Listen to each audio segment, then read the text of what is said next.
Telangana rising global summit grand గా ప్రారంభమైంది. తొలి రోజు కార్యక్రమాలు ఉత్సాహంగా సాగాయి.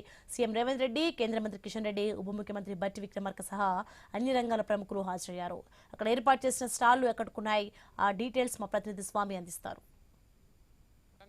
రైజింగ్ గ్లోబల్ హైదరాబాద్ సంబంధించినటువంటి సమ్మిట్కి సంబంధించిన విషయంలో ఒకవైపు వివిధ డిపార్ట్మెంట్లు పెద్ద ఎత్తున కూడా స్టాళ్లు ఏర్పాటు చేసి తెలంగాణలో ఉన్నటువంటి ప్రముఖ ఉత్పత్తులను అంతర్జాతీయ స్థాయిలో ప్రమోట్ చేయడం కోసం ఇక్కడ సమ్మిట్లో ప్రత్యేక స్టాళ్లు ఏర్పాటు చేయడం జరిగింది. మనం చూస్తున్నాం Telangana department of handloom, textiles and handicraft అని తెలంగాణ సంబంధించిన విషయంలో తెలంగాణకే ప్రత్యేకమైనటువంటి వివిధ కళాఖండాలను ఇక్కడ సృష్టించడం కోసం ఏర్పాటు చేస్తున్నాం. మనం చూస్తున్నాము తెలంగాణలో ఒకవైపు చేనేతకు సంబంధించినటువంటి టీజీఎస్కో తెలంగాణ సంబంధించినటువంటి ప్రసిద్ధ ఏదైతే చేనేత వస్త్రాలు ఉన్నాయి వాటికి సంబంధించినటువంటి జిఐ ట్యాగ్ ఉంది. అన్నిటికీ మనం చూస్తున్నాం తెలంగాణ ప్రత్యేక సంబంధించి ఇక్కత్ వస్త్రాలు కావచ్చు, అగ్గిపెట్టెలో పట్టేంత చేనేత వస్త్రాలను నేర్చినటువంటి ప్రత్యేకత మనం ఇక్కడ చూస్తున్నాం. మనం చూస్తున్న అగ్గిపెట్టెలో పట్టేంత చేనేత సంబంధించిన విషయాలు మనం ఇక్కడ చాలామంది నిపుణులైనటువంటి నేతకారులు పెట్టి నేర్చి అంతర్జాతీయ స్థాయిగా తెలంగాణ పేరు ప్రతిష్టలు నిలబెట్టినటువంటి పరిస్థితి మనకి ఉంటుంది. మనం చూస్తున్నాం దీని ప్రత్యేకత ఏంది, దీన్ని ఏ విధంగా నేస్తారు, దీనికి సంబంధించినటువంటి ఇంపార్టెన్స్ ఏముంది? ఇది అగ్గిపెట్టెలో పట్టించేదండి. దీన్ని పూర్తిగా పట్టుదలతో తయారు చేయడం మరియు వార్పు జరీతో తయారు చేయడం. దీని బరువు వచ్చేసి 150 గ్రాములు అండి. దీన్ని పూర్తిగా అగ్గిపెట్టెలో ఇమిడిపోయే విధంగా తయారు చేయడం ఒక విశేషం అండి. ఇలాంటి చేనేత కళను ప్రభుత్వం ప్రోత్సహించినందుకు మా యొక్క ప్రత్యేక ధన్యవాదాలండి.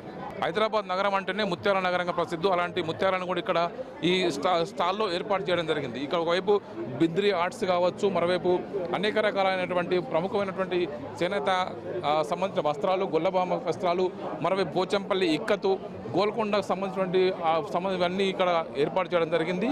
మనం చూస్తున్నాము మనకు హైదరాబాద్ నగరానికి ప్రముఖులు వచ్చినప్పుడు మనం ఇలాంటి గిఫ్ట్స్ వాళ్ళకు అందజేస్తారు. ఇవన్నీ కూడా కరీంనగర్ సిల్వర్ ఫిలిగ్రీకి సంబంధించినటువంటి ఆర్టికల్ మాన్యుమెంట్స్ ఇవన్నింటిని కూడా సిల్వర్తో తయారు చేస్తారు. అత్యంత చేనేత నిపుణులైనటువంటి కళాకారులు వీటిని రూపొందించి జాతీయ స్థాయి, అంతర్జాతీయ పేరు ప్రతిష్టలు గాంచారు. మరోవైపు మనం చూస్తున్నాం హైదరాబాద్ నగరం అంటేనే పల్స్ సిటీ, ముత్యాల నగరంగా హైదరాబాద్ నగరానికి ప్రసిద్ధి. అలాంటి ముత్యాలు, అత్యంత నాణ్యమైన ముత్యాలు ఇక్కడ ఎగ్జిబిషన్లో ఏర్పాటు చేసి వారికి పెట్టడం జరిగింది. మన తాత ముత్తాతల కాలంలో ఉన్న అమ్మలు, నానమ్మలు కట్టుకున్నటువంటి పీతాంబరం శారీస్ అన్ని కూడా ఇక్కడ మనం చూస్తున్నాం. ఒక్కొక్క చీర 50-60 వేల రూపాయలు ఉంటాయి.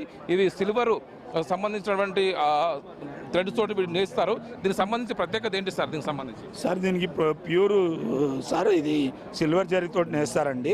ఇది మీరు అన్నట్టే ఇది 50-60 ఇయర్స్ బ్యాక్ అంతరించిపోతే మనం ఈ మధ్యకాలంలో తెలంగాణ వచ్చిన తర్వాత మళ్ళీ దీన్ని డెవలప్ చేసుకొని మళ్ళీ అందుబాటులోకి తీసుకురావడం జరిగింది సార్. అంతేకాకుండా దాంతోపాటు సార్ మనం ఇంకోటి త్రిలింగ శారీస్ అని కూడా కొత్తగా పెట్టుకున్నాం సార్ ఈ మధ్యకాలంలో. ఆ త్రిలింగ కూడా ఆల్రెడీ మనం ఎందుకంటే త్రిలింగ దేశం అనేది ఎట్లనో మనం త్రిలింగ శారీస్ అని పేరు పెట్టుకున్నాం సార్. అది కూడా తెలంగాణ. మామూలుగా ఈ పీతాంబరం శారీస్ అనేది కూడా చాలా మందికి అత్యంత నాణ్యమైన, ఒకప్పుడు రాజుల కాలంలో ఎంతో ప్రతిష్టాకాలం సంబంధించి రాజులు కావచ్చు, దొరలు కావచ్చు, ఒకప్పుడు జమీందారులు కట్టుకునేవారు అంటారు కదా. దీన్ని నేయడం కోసం ఎంత సమయం పడుతుంది? ఒక్కొక్క చీర కాస్ట్ యావరేజ్గా ఎంత ఉంటుంది సార్? యావరేజ్గా శారీ వచ్చి సార్ ఇది మినిమం, ఎందుకంటే ఒక శారీ వచ్చి 1 వీక్ 10 డేస్ ఖచ్చితంగా పడుతుంది సార్ ఇది. ఎందుకంటే చాలా ఈ లూమ్స్ మీద కూర్చుంటే కంటిన్యూ చేయవలసి వస్తుంది ఇది. అంతేకాకుండా సార్ ఇంకొక ప్రాబ్లం ఏంటంటే కాస్ట్లీ ఇది యాక్చువల్గా 54,000 సమ్ చేంజ్ సార్. రిబేట్ పోతే మీకు 40,000 అట్లా వచ్చేస్తుంది సార్. ఇది పీతాంబరం సారీలు కానీ అన్ని అకేషన్స్కు వాడడానికి చాలా అందుబాటులో ఉంటుంది సార్. పీతాంబరం సారీస్ అంటేనే అత్యంత కాస్ట్లీకి నాణ్యమైనవి. ఒకప్పుడు ఇందులో గోల్డ్ జరీతో కూడా నేసే చీరలు కూడా వస్తాయని చెప్పి అంటున్నారు. ఇప్పుడు గోల్డ్ ధర బాగా పేరిన కారణంగా గోల్డ్ ఉపయోగించట్లేదు. కేవలం ఇప్పుడు ఈ స్టాల్లో దీన్ని ప్రత్యేకంగా ఇక్కడ పెట్టడం జరిగింది. తెలంగాణకి సంబంధించిన అనేక రకాల చేనేత వస్త్రాలను కూడా ఇక్కడ ఏర్పాటు చేయడం జరిగింది. రామప్ప సారీస్ కావచ్చు, వీటికి సంబంధించి ప్రత్యేక రామప్ప టెంపుల్ థీమ్తో తయారు చేసినటువంటి ఈ శారీస్ అత్యంత నాణ్యమైనటువంటి చేనేత పనివారంతా కూడా వీటిని నేర్స్తూ ఉంటారు. వీటిని ఇప్పుడు జరుగుతున్నటువంటి గ్లోబల్ సమ్మిట్లో వీటిని ప్రత్యేక ఆకర్షణ కూడా పెట్టడం జరిగింది. మనం చూస్తున్నాం వీటితో పాటు ఇక్కత్తు దుపట్టాలు కావచ్చు, మరోవైపు న్యాచురల్గా ఉన్నటువంటి డ్రై ఫ్యాబ్రిక్తో ఏదైతే న్యాచురల్గా ఉన్నటువంటి ఇంగ్రీడియంట్స్ తోటి కలర్లు అద్ది తయారు చేసేటువంటి క్లాస్ ఇవన్నీ కూడా ఇక్కడ ఏర్పాటు చేయడం జరిగింది. మనం చూస్తున్నటువంటి ఇవి కరీంనగర్ రగ్గులు అంటారు. వీటిని దుప్పట్లు అత్యంత నాణ్యమైనవి. ఇవి వీటికి సంబంధించినటువంటి సరికొత్తగా వరంగల్ రగ్గులు ఏ విధంగా ప్రసిద్ధో అదేవిధంగా కరీంనగర్ రగ్గులు కూడా అత్యంత ప్రసిద్ధి. ఇక్కడ వీటన్నిటి కూడా ఏర్పాటు చేయడం జరిగింది. ఒక్కొక్క స్టాల్లో ఒక్కొక్క థీమ్ తోటి తెలంగాణలో ప్రత్యేకమైనటువంటి అనేక రకాల చేనేత పనివారాలకు సంబంధించినటువంటి ఇక్కడ అన్ని ఏర్పాటు చేశారు. ఈ స్టాల్ కూడా అందరినీ దేశ విదేశాలను చూసిన ప్రతినిధులు ఎంతో ఆకట్టుకుంటుంది. కెమెరామెన్ శివతో A Y Swamy, I news, Hyderabad global summit నుంచి.